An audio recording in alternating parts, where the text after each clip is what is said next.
Torch ચાલુ કરીને TV પર મારે કે કઈ દે.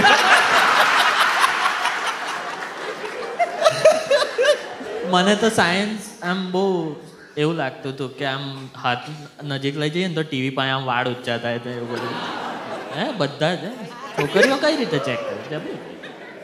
એટલે ડીશ ટીવી નતું, પેલા પેલું કેબલ ટીવી હતું. કેબલ ટીવી હતું હા તો એમાં છે ને જે જાડો વાયર આવે ને કેબલનો, એ પેલા એક પ્લગ સાથે હોય. હા પેલું આવું White એ ઢાંકણ. પ્લગ બગડી ગયેલું હા અને મારા ઘરે પપ્પા કે મમ્મી નવું પ્લગ નતા અપાવતા કારણ કે મારી બોર્ડની એક્ઝામ હતી. હા તો હું જે પેલું મોટું કેબલ હોય ને એના વચ્ચે એક મોટો તાંબાનો વાયર હોય હા અને એની આજુબાજુ એક પેલું સ્કોચ બ્રાઇટ જેવું આમ ચવાઈ એમાં ગયેલું. આંગળી ના ના ના ના, વાગે. તાર બીજા. તો એ મેં સીધો નાખી દીધું અંદર પ્લગ પોઈન્ટમાં અને પછી એ ભડાકો થયો. તે પણ કરેલું આવું? મને જ્યારે પૂજા સ્ટોરી નેરેટ કરતી હતી ને તો મને એવું લાગ્યું કે આ એવો ટર્ન લઈ લેશે કે માળિયામાં ચડાવ્યો પછી પેલાને ઉતાર્યો જ નહીં. એ કરવું જોઈતું તો એ યાર કોઈ પરથી ખુરશી હટાવી દેવી હતી. મમ્મી પપ્પા ઘરે આવે નમનના માથે હાથ મૂકે ગરમ છે આનું માથે.